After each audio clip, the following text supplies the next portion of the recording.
Hello, ladies and gentlemen. My name is Callum Putty. I am Mid-Atlantic Wrestling, and this is Wrestlepalooza 2, where it all begins again. This is a 4-hour pay-per-view. We have a ton of stars we have brought in from other companies. We have a ton of stars we've made ourselves, so let me just show you. This is the pop across the United States that we're working with right now. We are, of course, back at the Mid-Atlantic. We haven't been there all month. The people are starved. Here are the titles. The only one that... Oh, the Sam Keith Classic was won by Guidance Scout, who got a shot at the titles at the Fight Night 2, which was titled Svensson versus Tornado, at which event Svensson defeated Tornado. But also... Guidance Scout won the tag team titles, and they're going to be defending them tonight against the former champs. But let's jump straight into the main event. I'm so nervous. Oh my god. Ernest Youngman, 95 momentum. Pretty popular. On a bit of a roll. Versus Nigel Svensson, 91 momentum. Reasonably popular as well. Not world champion, but heavyweight champion. 45 minutes. Main event time. Main event at Wrestlepalooza. Ernest Youngman over. Open, called, slow build, decisive, pinfall. Main event. It's been a year since Nigel won the title. That was his only impressive match in my opinion, although he did pull out a good one against a certain individual who's wrestling tonight. Then, in the women's division, it's Alicia Strong versus returning hero Belle Bryden for the women's title. 10 minutes. Main event time. Can Belle go over? I haven't tested this yet. Of course not, because Alicia is freaking strong. I'm gonna make Alicia look really, really strong. That's the hour. That's the last hour. That's the main event hour. So what else is on this card? Well, we've got some star-studded shit to book, but let's book our title matches first. The New Wave versus Team Chaos. This one's got to go probably 16. Deuce deadline over. Open, called, slow built, decisive. Guide is probably we're actually gonna keep both of them strong because it's Guide and Scout and they're kind of important. Guide is still extremely unhappy. I'm fine to tank this match grade. I don't really give a shit. There we go. Team Chaos getting the belts back. You can't avoid it. Alright, so now we've got the Gravedigger, the television champ, defending his television title against Dwayne Stone. Oh yeah. This one's gonna go 10 minutes. TV title on the line. Gravedigger wins. Open, called, decisive. There we go. Then we're going to have a tag team match, player.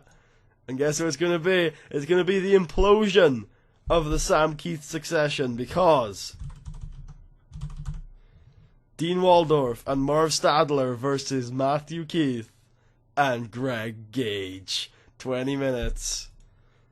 Probably way too long for these guys. Greg Gage over. Open, called, slow build, decisive. There we go. Ring Generals have been kept strong all month for that. What is going to close out the first hour of the show, you ask? I know you didn't ask that. Tommy Cornell versus fan favorite Moss star Frankie Perez. Oh yeah. Look at that one. 20 minutes. Tommy Cornell over. Open, called, slow build, decisive. That closes out the first hour, so we'll probably put that there. We won't have Gravedigger open, though. I have no clue what's going to open. 4-way match. Juniors. We're booking Tokyo Dome, baby! Okay. L is here. He hasn't been here all month, so that's good. All of our main eventers are heavyweight, so that's good to see. Miller, Austin, and James Hernandez, sure. 10 minutes. James Hernandez over. Open, all out, decisive, work the crowd. There we go. Opening match, set up and ready. Oh, we have booked just over 2 hours. We still have 2 hours to go of these exciting matchups. Fro Shore is going to go one-on-one with Christian Faith. I don't think this has happened before. It has not. Now, how long can Christian Faith go on 27 stamina? Let's consult the old stamina chart.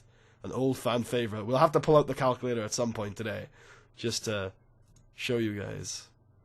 Alright, so Christian Faith at 27 stamina can go about 6 minutes. So that's what we're going to do. We're going to treat Christian right. Most occasions, on most things like this occasion, I would probably, like, just have Fro destroy him. But I'm going to have Fro go over. I'm going to keep Christian strong. I'm going to protect Christian. It's going to be an open, called, decisive match. There we go. It'll be an early match on the card. It won't be anything late. I know that's not the glamorous of matches for Fro Shore, but it is against Christian freaking Faith, so should be a little happy on that one. Then, of course, former Maw prospect who was about to win the title before he jumped ship comes back to take on Casey Valentine, who has been on the edge of winning the title for ages now. Open, call, decisive, slow build, keep Stevie strong. Oh, even Stevie would totally job to Ernest, I think it was, but he would not job to Casey Valentine. That's fine. He can go over here. We have enough people, I think, jobbing during this show. It's fine. There we go. 60 minutes. That can probably go on the first hour as well. Yeah. Probably a bit longer than an hour. Alright, main eventers. We got no main eventers left. We still got Dusty DuCont, who is fine to book. Logan Wolfsbane. It's a good match. It's a good, solid... That'll be the cooldown match, probably. Make that... Actually, it'll probably be decent. So we'll have Dusty go over, open, decisive. Oh yeah, we haven't booked any more women's matches, so we do have some main eventers left, I guess. But first of all, before we book them, we need to book Mr. DeVille, fan favorite. And all of these people are fan favorites, apparently. And Philippe Caballero, of course. 1 minute, get out there, DeVille. Show him who's boss. We'll put that match there, and we'll put the Ring Generals versus Keith and Gage there. 11 matches, and we've only booked 3 of the hours. Alright. Then we've got... Have we got all of the girls I want for this? We do. Alright. Yuma Maruya, Devil Karubi, and Shiori Japensha, Team 5-star, versus Joanne Rodriguez, Brooke Tyler, and Fuyuko Higasun, Team Maw. Alignment be damned. And then, of course, Fuyuko Higasun goes over in this match. Because we love Fuyuko Higa. It's Fuyuko Higa Mania all over again. Except not really. Okay, before that squash, I want a main event. So, I guess we've used all the good women, haven't we? Pretty much. Got Lily and Lauren. We'll main event with that woman's match then. Main event that hour with that woman's match. And then we'll put on a tag team women's match with Francisca and Tracy versus Lauren and Lily. I feel bad for both of the women I haven't put in this match. Maribel and who's the other one? The other heel. Maribel and the other heel, because they're both really good and they've done some good stuff this year. Sorry if you can hear that outside. But yeah, no. I think this is the match we need to be doing. And then we're pretty much done with the matches, I think. We've booked 210. Okay, good old friend the calculator's coming out. 210 divided by 60. Okay, we've booked 3.5 hours. So half an hour more. Well, we're going to book some angles and stuff too, so this won't be a full. But who have we not used so far in matches? Could do some more women's stuff. You could book Martyr, Joseph. Yeah, I think I'll do that. I'll book Martyr and Joseph. So Martyr, big badass heel, goes over California Love Machine if you let him. Make that an 8-minute match. Martyr comes to the ring and with full chainsaw, fully gimmicked out for this match. California Love Machine is extremely unhappy. We will protect California Love Machine against... Oh god, this should be here. It should be a cooldown before the cooldown, because it's going to be even cooler than the cooldown. And then Honolulu obviously gets booked, because he's frickin' Honolulu. Joseph, come on. How can he not find his way on the card against debuting Paris Borden, first Wrestlepalooza show. Obviously he'll be back, I'm sure, with his amazing... Have I shown you this guy? Have I shown you Paris Borden yet? Look at those stats. Obviously everything else is awful. We'll work on that. But look at those entertainment stats. Oh my god, he's going to be amazing. Alright. This is the 15 matches we're having tonight. Keep in mind, one of these is a 45-minute match, and we still managed to put on 15 matches tonight. Huge card. Right, what are we going to start the show with? Well, of course, what else could we start the show with? Tommy frickin' Cornell, who is going to be confronted... wait a minute, it's Hype Sports Entertainment. Hype Sports... No, not self-promotion. Sports Entertainment. Who is going to be confronted by the man, the myth, the legend. He's not available for selection right now. Going to be confronted by Stephen Parker for a minute. But no, before he gets to his road agent duties for the night, he's obviously going to be confronted by the owner of MAW, Sam Keith, who's like, we're in the Silver Dome, brother. And then also says that, like, this is my baby, and thank you for coming, and it's been a pleasure working with you, and all that bullshit. And yes, amazing shit ensues. So we will also have a pre-match entrance for the girl, the myth, the myth, the woman, the legend, Alicia Strong, right into a celebration, because I don't trust either of the men to enter. They're not over enough. No, not attack. I don't want an attack. Don't attack each other, girls. God. Post-match celebration by Alicia Strong, which would probably get a 100 if I let it go 6 minutes. I'm probably going to give it 4. And then at the end of the night, of course, it would not be a big season finale show without Mr. Ernest Youngman getting a 10-minute celebration, with possibly with his boys. Team Chaos are not going to be specified in the segment, but they're probably out there. Of course, going to have the big ass Dread promo with his boys. His boys who he's... You know, this is a big night for his boys. It's a big night for Team Chaos, so they're going to have a big promo. 8 minutes earlier in the night. Okay, forgot about Robbie. I'm sorry, Robbie. It's been a long night. I've done basically all of 2018 has been tonight. So, yeah, it's been a long ass night. I want to move this one here, actually, so these have a chance of doing well, although I doubt they actually will. What else could we do? Oh yeah, Fro hasn't cut a promo. It's freaking biggest night of the year, and Fro hasn't cut a promo yet. Oh, what if we do a promo battle, Fro and... What if we do a double promo, though? What about Hype self-promotion times 2? There we go. Christian Faith and Pro Shore after their match cut promo talking about how amazing they are. And if Christian is egotistical, which I believe he will be... Oh, he's humble! God damn it, Christian. I was going to take you off script. Guess you can't go off script, can you, Christian? Of course you can't, because you're frickin' useless. We will also do slight promos throughout the night for the main events. For the first one, obviously, just 4-minute random-ass promos thrown at inconvenient times because they're going to do awfully. That one works. And then...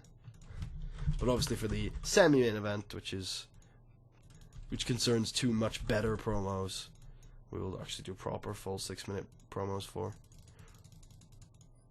This one can go before Frosure and Christian Faith. And then, yep, for the semi-main event, Alicia and Belle take her off script. 6 minutes.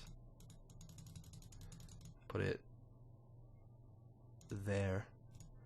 And then we will do Belle on Alicia. We want to keep her on script because she's not very good at off-script promos. And we are within time. We could actually put another 6-minute angle in. So we probably will. We'll do a Menace promo. Martyr. Get out there and shine, my brother. This is your opportunity. You might be back next year. Probably not, but you might be. So shine, my brother. Show everyone what you got. There we go. Perfect placement. Here we go. This is it. I don't think I'm going to do a dark show. We got 27 segments to get through. The biggest show in MAW history. With a hugely risky main event, but an amazing card. How does this run? How does this do? Let's find out. Tommy Cornell opens it up with a 90 promo. 26,000 people. Maryland Woods. Pay-per-view. Sam Keith and Tommy Cornell with an 73 B-. Moments of history being made. The opener gets the 61. Non-existent crowd heat for Miller and Austin, probably. Good action, apparently, which is good. Then Gravedigger Dwayne does pretty good, actually. Gravedigger defeats Dwayne. Good action, no heat for Dwayne, I assume. Ernest cuts a better promo than I was expecting. This bodes well for the future. This didn't do that badly. This did well, as you'd expect from these two. Stephen Parker and Casey Valentine put on a really good match. Fair play. Stephen Parker defeats Casey Valentine. Great action, good crowd. 82B. Honolulu Joseph Paris Borden got a bad match, and they had great chemistry too. Tommy Cornell, Frankie Perez gets a 90A. Great action, average heat. Tommy Cornell defeats Frankie Perez with a guilt trip. And then this promo from Team Chaos. Alicia Strong cuts a really freaking good promo. The women's tag match gets a 55C. Good action, not much in the way of heat. Lauren Easter and Lily Snyder defeat Francisca and Tracy. Then Team Chaos defeat the New Wave with a lot of bad booking decisions. This is not a bad grade. 65C. Team Chaos win their third tag team titles, making them the second highest reigning tag team in MAW history. Nigel, not bad either. Pretty good for him, to be fair. I was probably expecting this to do way worse. Then Team 5-Star versus Team Maw. Team Maw going over it. 73 B-. Not bad at all, considering most of Team 5-Star are not very well known at all, as you can tell by the not much in the way of heat thing. Belle Bryden gets a pretty good promo, considering, yeah. Then Martyr defeats California Love Machine in a 26E. Hopefully that doesn't destroy the crowd. And that's not a bad promo from Martyr. Animal DeVille defeating Felipe Caballero. The Ring Generals are defeated by Matthew Keith and Greg Gage to end the Sam Keith succession once and for all. Greg Gage defeats Martin Stadler with the Proton Lock 80B.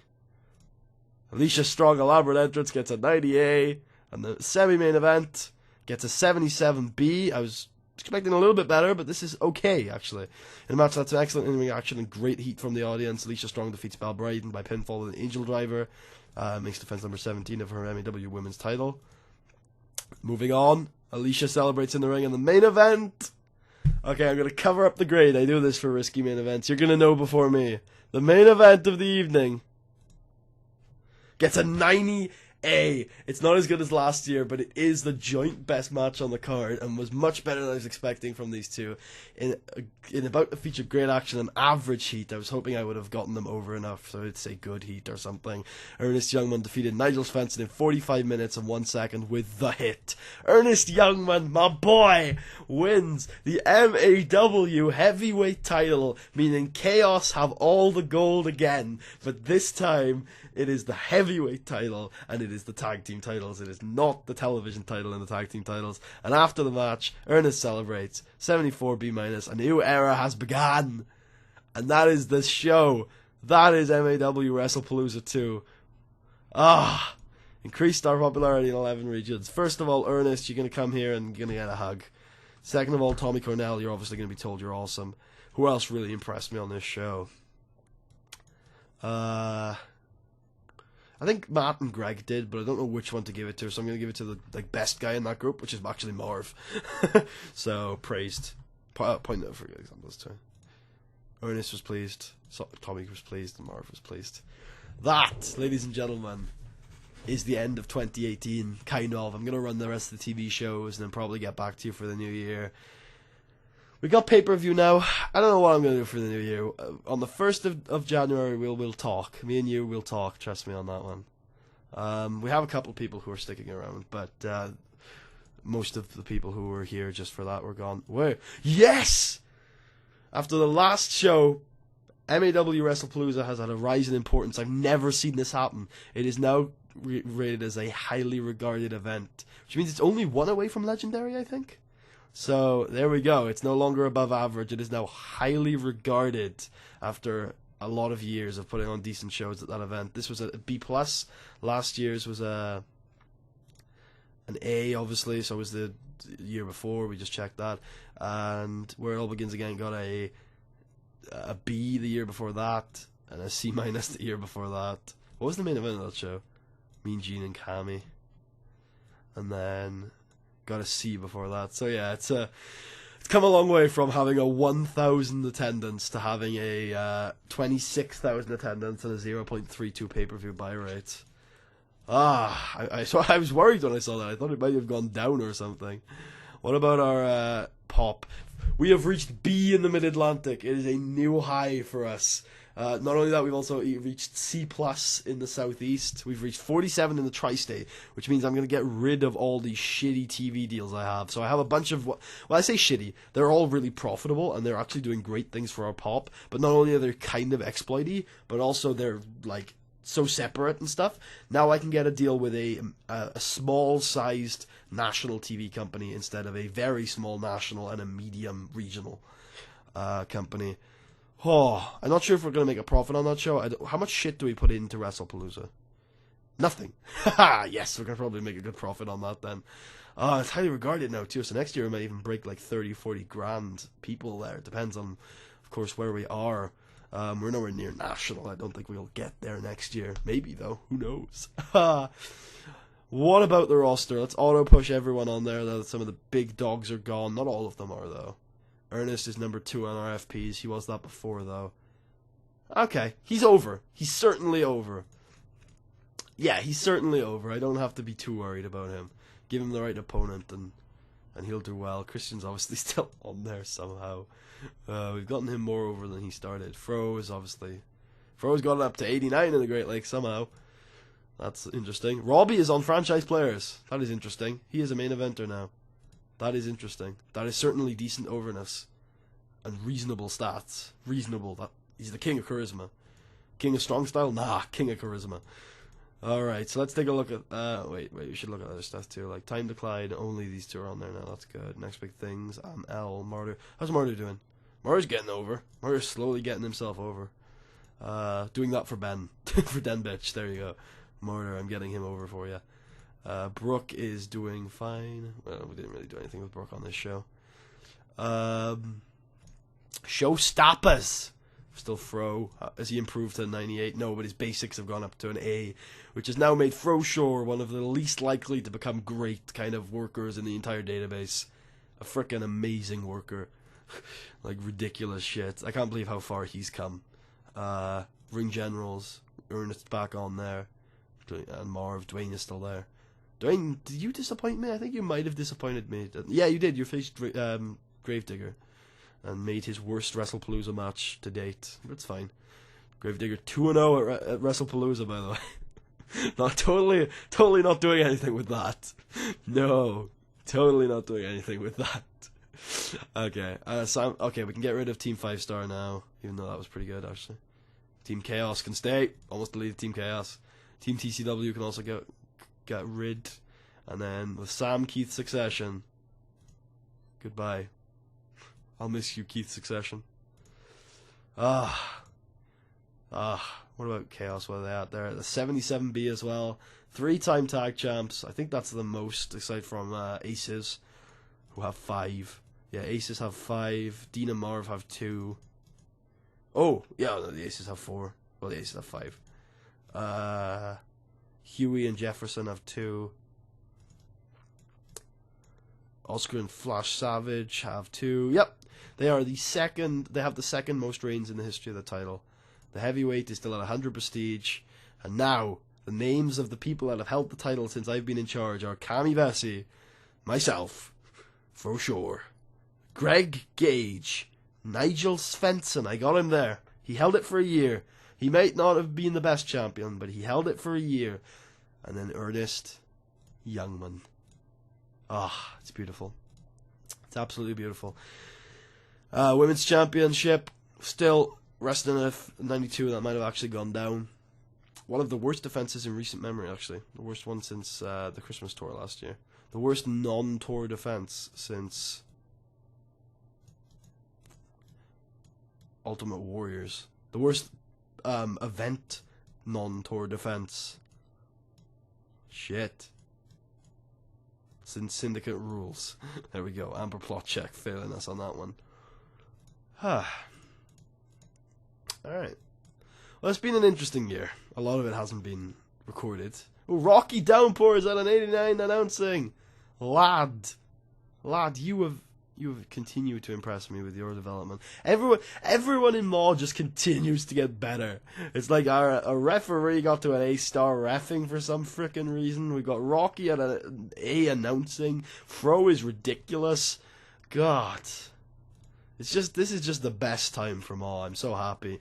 Especially after we had a down period last year for 2018 to be this good. And I say that with like 2018 having so many better matches, I think. Sorry, 2017 having so many. It had 3 A's, including 1 A-star, whereas this year had 4 A's with no A-stars. Nowhere near an A-star, actually. Well, we came kind of close with Alicia versus Brooke. I think we're probably going to get an A-star women's match one day. But yeah, our 2 biggest men's matches were on the biggest show of the year, which is kind of cool. Tommy versus Frankie, which never fails to disappoint, but obviously did really good this show. And Ernest versus Nigel. He got up there. It was the joint best men's match of the year, even if it wasn't an amazing match like last year, considering that they were both at C+ pop. I'm really happy with that. It's funny that Tommy Cornell is on here 5 times. Our top 10 consists of Tommy Cornell 5 times. He was here for like 10 matches the entire year. Oh god. It's fun though. I really enjoyed this year. I had a lot of fun. What about top 10 events this year? Where it all begins again? Nope. This year, please. Wrestlepalooza is the best event we held this year. Second biggest attendance, with Svensson Toronto surprisingly getting the highest. And biggest buy rate. There you go. It had the most buys, which is great. It's weird. Svensson Toronto is the highest attendance, much more than Strong Tyler. But the buy rate for Strong Tyler was bigger. So I guess, I don't know, Mid-Atlantic fans are more into men, but the people across the US are more interested in the women's stuff coming out of Maw. Makes sense, considering if you're like a DC-based fan and you've been watching Maw for a while, you're like, oh yeah, the women are good, you know, we're used to that. But they don't only do 10-minute matches, whereas like people across the States are like, oh my god, these women are amazing. I just fantasy booked some bullshit right there. Am I greatest now? I am. I'm greatest. Mean Gene Catley is the greatest. Oh, I forgot to give a motivational speech. I bet we could have had an even better show with that. Those are my stats. Yeah, a lot of shit happening in 2018, eh? 2018 and 2016. Every even year, Maw has a great showing. Huh. So, yeah, these are our franchise players. They're very weird. They always are, though. Next big things. Hot prospects. Showstoppers. Ring generals. I don't know why I'm going through all this shit again. You've already seen it once this video. Oh, so, before we head off into the new year, I would like to talk about a few plans I've got for the end of the year. Like last year, I'm going to be doing a couple of tours. So, we're going to get our TV show now that we've got enough pop in the tri-state to facilitate it. I'm going to be getting a TV deal, a new TV deal for probably the new year. If that's the case, no, I think it'll be for December. Huh. I was thinking about taking like the TV time off. But no, we'll do it. We'll do the December TV shows as well. This is going to drop. The Mid-Atlantic Pop is almost certainly going to drop. But for now, we should enjoy some increased attendances. Great Lakes is obviously doing great, even without touring it much. Although we did go there this month. We also went to Tri-State and Southeast. We've started to build up a real groundswell in Tri-State. Although I do want to move on possibly from Tri-State at some point. Let's have a look at the regional importance right now. Still failing economy and wrestling industry wise. So it would be the Northwest. Never eat. I know I'm very bad with directions. So the Northwest and the Mid-South would both be pretty far out of the beaten track for us. So we're better off, honestly, consolidating the Tri-State and also moving into New England. Look, if you're talking about pure game terms, we would be better off moving to the Mid-South than the Northwest. But because I'm kind of a guy who likes the story and the canon and everything, I'm like, no, we should go to the Tri-State in the South and in the New England and the Southeast because they're closer to us. You know, we would, in real life, that's what we do. We wouldn't just be a Washington, D.C. based promotion and then just run off to Texas. We'd probably go to New York City. And New England would be, I don't even know. What's a big venue in New England, guys? Can you, wait, I'm sure there's actually, if we click on the, no, we can't see any venues, but whatever. Oh, no, my phone. Stop talking, phone. My phone has this weird voice activation thing, which is great, you know, a lot of people's does, but mine just doesn't work. It always picks it up way too early. Alright, well, I think I've rambled on for far too long. Oh, I want to show you the awards, because I didn't. This guy won Wrestler of the Year. Tag Team of the Year was Flemmy Lemming and Raymond Diaz. Young Wrestler was this guy, working for 5-star. Oh, girl. Yeah, girl. And Veteran Wrestler was Tadayuki Kikawa, Burning Hammer Ace. Beats people with the Kikawa driver and the Kikawa Lariato. I think he's like a 4-time Burning World Champion. That's a big deal. That's a really big deal. Female Wrestler Shihori Japensha, who was on our show, yay. Independent Wrestler Quizmaster, who has a tag team with Quizzical Mark Question. Yeah, I know this shit. Why is Awesome Kiaru on the Indies? God damn it. Pride Honor won Company of the Year. I feel like we should be Most Improved Company of the Year this year, but I'm not sure. What did you get? How much did you improve? You kind of improved as much as we did, all things considered. Match of the Year was Champion Lover versus Extinction, which was 100. Night of Fortitude, which was a 95 card, got Card of the Year. Manager of the Year, Emma Chase. Dwayne Fry was Announcer of the Year. His contract was up, but we, of course, couldn't sign him because he's Dwayne frickin' Fry. And Rebecca Richley was Color Commentator of the Year. Random Raw Color Commentator who has 69 charisma. Found that pretty weird. Referee of the Year was our ref, Winston Carlisle, our first award, I think. He was at 96 at some point this year. Went up to 95 at the end of the month. Went up to 96 mid-month and then dropped back to 95 for the next month. It's weird that he went into time decline for refs, but 92 is still great, especially for our Fed.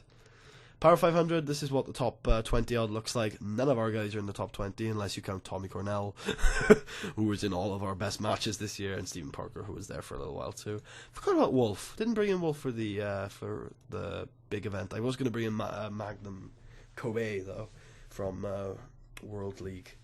Was going to bring back the Cali Dragons, but wasn't really interested in an alliance with Pride Honor just to bring in Mikey. So yeah. Just went with Frankie instead, and honestly, I'm glad I did, considering that rating. I'm just stalling because I don't want the video because I'm really happy with how everything went. If you're wondering how Nigel's going to get on now, he's probably going to fall back into mid-card hell after a huge push. He's probably going to drop back down now. But Chaos are on top. Who's going to challenge them? Is it our boy Fro? Have you missed all 4 wins? Is it back? Who knows what's going to happen? Have we got any new faces? God, no, we don't. Have we got any new faces to challenge them? Are the ring generals going to break off? Big questions that need to be answered next time on Mid-Atlantic Wrestling when we're back for the new year. I'll see you guys then.